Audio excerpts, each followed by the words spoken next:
Hello students, today we are going to start with the chapter Cell Structure and Function. Cell का structure कैसा होता है और वह कार्य कैसे करता है, इस चैप्टर में हम पढ़ेंगे. सबसे पहले हम इंट्रोडक्शन करते हैं इस चैप्टर का. सेल, अब इस चैप्टर के नाम से ही पता चल रहा है कि हम आज किस टॉपिक के बारे में पढ़ने वाले हैं. The topic name is of cell. Basically आज हम पढ़ेंगे सेल होता क्या है, discoveries of cell shape and size, and we will read cell number, basic structure of cell, difference between plant and animal cell. ठीक है, तो हमारा जो पॉइंट है वो क्या है जिसके बारे में हम स्टडी करने वाले हैं, वो क्या है, सेल. ठीक है, उसको स्टार्ट करने से पहले चलो अब हम स्टार्ट करते हैं. Let us compare tree. आपने ट्री देखा होगा और एक पॉटेड प्लांट देखा होगा, मतलब जो आपके बालकोनी में लगा होता है या फिर कहीं पे भी जहाँ पे खुद से गमले में पौधे को लगा दिया जाता है, और एक पेड़ को. इनको आपस में कंपेयर करना. ठीक है, कंपेयर करते हैं और क्या होगा, कंपेयर करने के बाद हमें पता चलता है कि दोनों में क्या है, सिमिलैरिटीज़ है. दोनों में सिमिलैरिटीज़ कैसे है because green leaves make food. हमने ये पढ़ा है in previous class. We have already discussed that green leaves make food. मतलब ट्री के पास ग्रीन लीव्स होते हैं, पोटेड प्लांट्स के पास क्या होते हैं, पोटेड प्लांट में भी लीव्स होते हैं. ठीक है, ट्रीज और पोटेड प्लांट दोनों में लीव्स होते हैं. तो ग्रीन लीव्स मेक फूड, ये सबको पता है. Second similarities is roots help in absorption of water. जो रूट होते हैं इनकी जो जड़ होती हैं वो एब्जॉर्ब करती है वाटर को. ठीक है, मतलब ट्रीज़ की भी करती है. एक तरफ है ट्री और एक तरफ है पोटेड प्लांट. तो दोनों को कंपेयर करेंगे. दोनों के क्या होते हैं, लीव्स. ग्रीन लीव्स होते हैं वो मेक फूड करते हैं, और जो रूट्स होते हैं वो क्या करते हैं, एब्जॉर्ब करते हैं वाटर को. फ्लावर्स क्या करते हैं, हमने पढ़ा लीव्स ये कार्य करती है, और दोनों के लीव्स, रूट्स और फ्लावर्स क्या करते हैं, हर एक पार्ट. इसका मतलब यह है कि ट्री का और पोटेड प्लांट के हर एक पार्ट किसी न किसी फंक्शन में हेल्प करते हैं. ठीक है, तो फंक्शन क्या है. First function, green leaves make food, yes. Roots help in absorption of water, yeah, and flowers allow them to reproduce. जो flowers होते हैं, जो इनके फूल होते हैं, वो क्या करते हैं, रिप्रोड्यूस करते हैं. न्यू बॉर्न फ्रूट और न्यू बॉर्न लीव्स को ये क्या करते हैं, रिप्रोड्यूस करते हैं. फ्लावर्स का कार्य होता है. ठीक है, फ्लावर्स ही एक अनदर प्लांट को ग्रो करने में हेल्प करता है. And last one, similarities of both is their stem has leaves, flowers and fruits. जो इनके स्टेम्स होते हैं उनके पास क्या होता है, लीव्स होते हैं, फ्लावर्स होते हैं, फ्रूट्स होते हैं. ठीक है, स्टेम के पास तीनों चीज़ें होती हैं. ठीक है, तो ये आप सिर्फ बेसिक नॉलेज है जिसको आपने ऑब्जर्व करना है, आपके सराउंडिंग में ऑब्जर्व करना है और कंपेयर करना है दोनों को. ठीक है, अब सेकेंड वन इज़, अब हमें किसको कंपेयर करना है, मैन को और एनिमल को कंपेयर करते हैं. ठीक है, हमने प्लांट और पोटेड प्लांट को कंपेयर किया तो हमने काफ़ी सिमिलरिटीज़, बहुत ही सिमिलरिटीज़, सभी की सभी सिमिलरिटीज़ दोनों की हमने इसमें क्या की, डिस्कवर की. अब हम कंपेयर करते हैं मैन को एनिमल के साथ. ठीक है, मैन और एनिमल को जब हम कंपेयर करेंगे तो इसमें भी काफ़ी सिमिलरिटीज़ होती हैं. क्या करते, सिमिलरिटीज़ कौन कौन सी होती हैं, दे कांट डू फोटोसिंथेसिस. वो है फोटोसिंथेसिस नहीं कर सकते हैं एज लाइक ग्रीन प्लांट और एज लाइक ग्रीन ट्री. ये फोटोसिंथेसिस में हेल्प नहीं कर सकते हैं. ठीक है, फोटोसिंथेसिस हमने प्रीवियस क्लास में पढ़ा था कि फोटोसिंथेसिस क्या होता है. फोटोसिंथेसिस होता है the process through which a plant make their own food with the help of water, yes, chlorophyll, yes, and in the presence of sunlight they prepare their own food. This process is known as photosynthesis. तो photosynthesis plant और animal नहीं कर पाता है. Second similarities is they give birth to young ones. दोनों में similarities क्या है? सिमिलरिटीज़ हम किसकी बात कर रहे हैं? हम बात कर रहे हैं मैन और एनिमल की. ठीक है, पिछले जो फर्स्ट पॉइंट मैंने आपको ऑब्जर्व करने की दिया था, बताया था, हमने कंपेयर किया था ट्री और पॉटेड प्लांट में.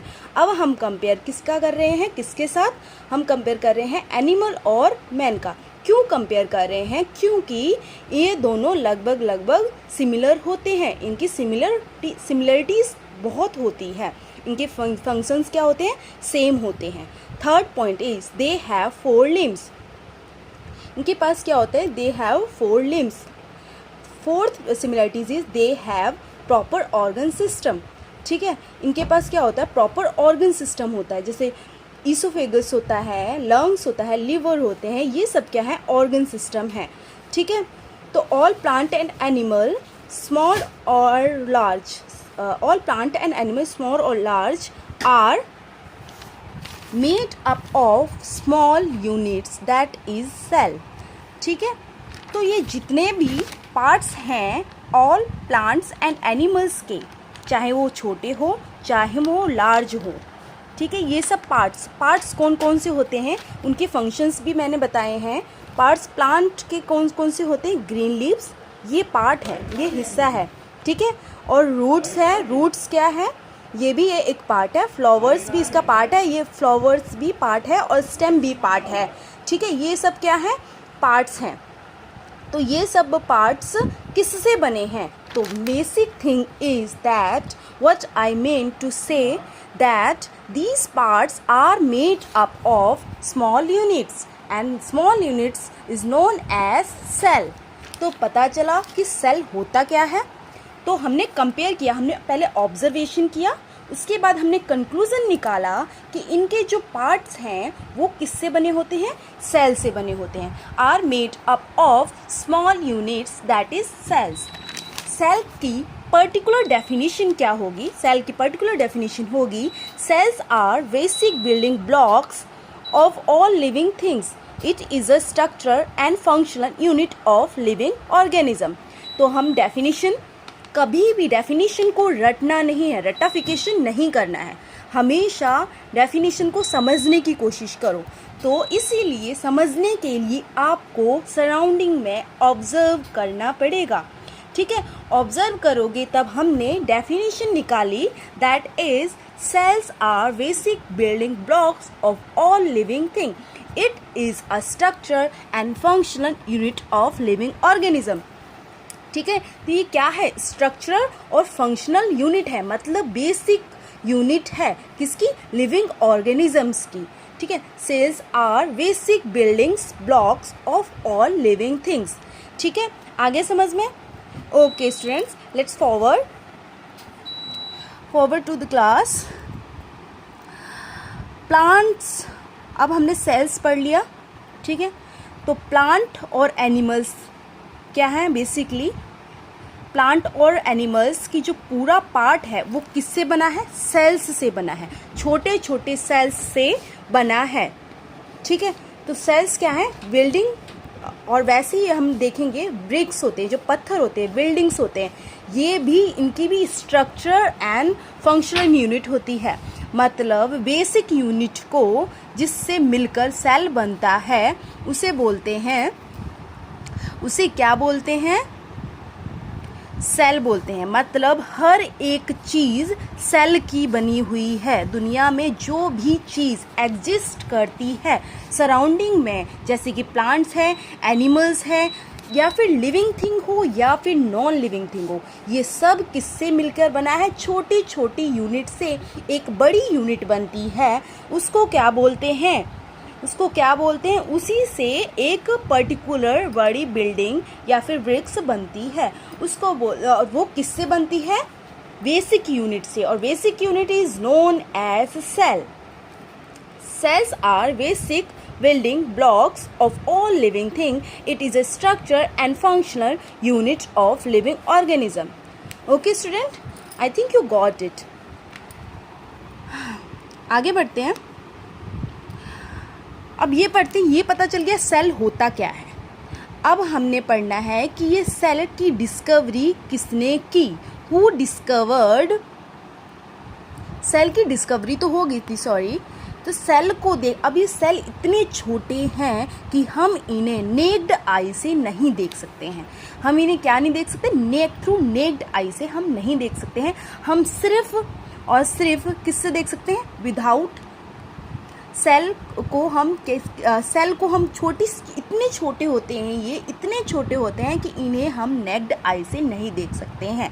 मतलब हम नेक्ड आई से नहीं देख सकते. हम अब आप बोलोगे, अब आप सबके मन में क्वेश्चन आएगा कि हम नेक्ड आई से नहीं देख सकते हैं, तो हम क्या चश्मे से देख सकते हैं? नहीं, बिल्कुल नहीं. हम चश्मे से भी नहीं देख सकते हैं इसको. ये इतने छोटे होते हैं.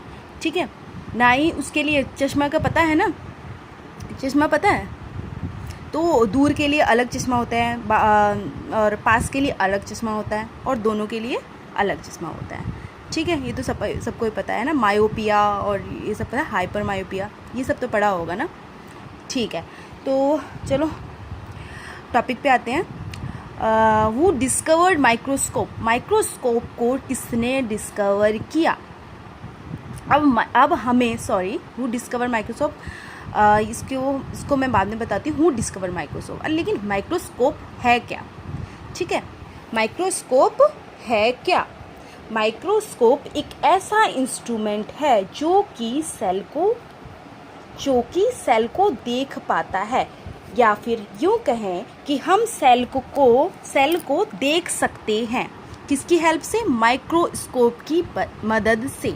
ठीक है, तो microscope is an instrument to magnify a small things को मैग्नीफाई करने के लिए माइक्रोस्कोप एक ऐसा इंस्ट्रूमेंट है जो मैग्नीफाई करता है, छोटी से छोटी चीज़ों को मैग्नीफाई करता है.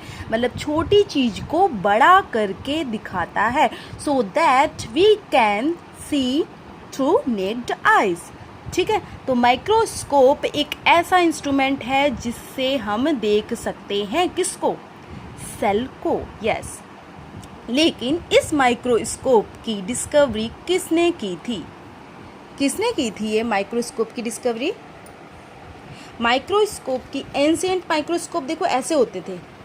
ठीक है, और ये की थी एंटन वैन लीeuwenhoek. ठीक है, ये जो साइंटिस्ट का नाम है, इसने डिस्कवर किया था सबसे पहला माइक्रोस्कोप. ठीक है, एंशिएंट माइक्रोस्कोप जो था वो किसने डिस्कवर किया था? एंटन वैन लीeuwenhoek ने. ठीक है, रॉबर्ट हुक डिस्कवर्ड सेल. अब माइक्रोस्कोप की डिस्कवरी एंटन वैन लीeuwenhoek ने की, तो सेल की डिस्कवरी ये पता कैसे चला था कि सेल एक बेसिक यूनिट है. सेल एक स्मॉल यूनिट्स है जिससे एक बड़ी यूनिट को बनाते हैं. Either it is living thing और it is non living thing. Okay student, तो सेल की डिस्कवरी किसने की? टॉपिक पे आते हैं. सेल की डिस्कवरी किसने की थी? Robert Hooke. Robert Hooke discovered the cell in thin slices of cork in 1665. सबसे पहले डिस्कवरी सेल की थी रॉबर्ट हुक ने. और किसमें की थी डिस्कवरी? कॉर्क में. किसमें की थी? कॉर्क में. और कॉर्क क्या होता है? वार्क ऑफ ट्री. वार्क मीन्स छाल. In Hindi we will call वॉक एज अ छाल. जो ट्री की जो छाल होती है, जो स्टेम में या फिर यूं कहें कि तना में लगी होती, चिपकी होती, जब वो सूख जाता है तो आप उसको निकाल के देखोगे तो वो क्या होगी? वो निकल के बाहर आएगी. उसको बोलते हैं वार्क ऑफ ट्री. ठीक है, that is Robert Hooke discovered cell in thin slices of cork in 1665. 1665 में रॉबर्ट हुक ने डिस्कवर किया था सेल. ठीक है, वो भी थिन स्लाइस ऑफ कॉर्क में. ठीक है, आगे समझ में. अगर आपसे वन वर्ड क्वेश्चन या फिर वाइवा में आपसे पूछा जाता है कि डिस्कवरी किसने की. I hope that you all understood clearly that Robert Hooke discovered cell in thin slice of cork in 1665. Okay? Okay students, let's move on the topic. On the next topic, sorry. Cells have three basic characteristics. Cells की क्या होती है? 3 characteristics होती हैं. कौन कौन सी होती है? मतलब इनके पास बेसिक जो विशेषता होती है वो क्या होती है, मतलब खासियत क्या होती है इनके पास. इनके पास क्या है? सेल मेम्ब्रेन है, जेनेटिक मटेरियल है, मेटाबॉलिक मशीनरी है. सेल में, सेल के अंदर, सेल देखो इतना छोटा है फिर भी उसके अंदर भी 3 चीज़ें जो बेसिक चीज़ें हैं वो इसमें, इसके अंदर मिलेंगी आपको. किसके अंदर? सेल के अंदर. और सेल को डिस्कवर रॉबर्ट हुक ने किया था. और सेल को देखा जाता है किससे? जिससे कि साइज़ हमें बड़ा दिखाई दे, जबकि वो छोटा सा होता है, लेकिन हम माइक्रोस्कोप की मदद से देखेंगे तो वो बड़ा दिखाई देगा. ठीक है, तो सेल की विशेषता होती है cell membrane, genetic material, metabolic machinery. ठीक है, ये तीनों किस में पाए जाते हैं? सेल के अंदर पाए जाते हैं. ठीक है, तो सेल मेम्ब्रेन ये ऐसा दिखता है सेल. जब हम माइक्रोस्कोप से दिखेंगे तो इतनी सारी चीज़ें आसपास दिखाई देंगी. ठीक है, तो 3 चीज़ें बेसिक कैरेक्टरिस्टिक्स हैं: cell membrane, genetic material, metabolic machinery. ठीक है, सेल शेप. अब हम बात करते हैं सेल का शेप कैसा होता है और साइज़ कैसा होता है. ठीक है, सेल का शेप कैसा होता है? The shape of cell depends upon the function it performs. ठीक है, जो शेप होता है सेल का वो कैसा होता है? डिपेंड करता है कि फंक्शन क्या कर रहा है. ठीक है, ये फंक्शन शेप, जो सेल का जो शेप है वो कैसे फंक्शन कर रहा है, क्या फंक्शन कर रहा है. ठीक है, ये डिपेंड करता है उसकी परफॉर्मेंस से. वो कैसा परफॉर्म कर रहा है वो डिपेंड कर जाता है शेप का सेल. मतलब सब, इसका मतलब यह है कि सब सेल के अंदर जो शेप्स बनी हुई हैं जो भी हैं वो सबकी अपनी अलग अलग पहचान है. ठीक है, द शेप ऑफ सेल में चेंज और रिमेन सेम. ठीक है, सेम. ठीक है, जो शेप ऑफ सेल होती है वो क्या होती है? चेंज भी हो सकती है, बदल भी सकती है, और या फिर क्या होता है? सेम रह सकती है. ठीक है, या फिर वैसे की वैसी ही रहेगी या फिर बदल भी सकती है. तो बताया ना कि cell, shape of cell depends upon the function it performs. ठीक है, जैसा वो फंक्शन करेगा वैसा ही उसका शेप और साइज होगा. ठीक है, I hope that you all understood about cell shape and size. Okay, so in this class we have discussed about the cells, what are the cells, who discovered the cell, and what is the shape of cell. ठीक है, cell का shape पढ़ लिया, discovery किस पढ़ ली, और cell क्या होता है, सेल की डेफिनेशन भी लर्न कर ली, लर्न नहीं समझ ली. ओके, तो अब हम कल पढ़ेंगे cell numbers, basic structure of cell, difference between plant and animal cell. ठीक है, ये 3 टॉपिक हम नेक्स्ट क्लास में पढ़ेंगे. Okay student, I hope you all understood all the topics today I have explained clearly. Okay student, तो कोई भी doubt हो, if you have any doubt you can ask me. ठीक है, through text message in the group. Okay students, thank you students. Okay.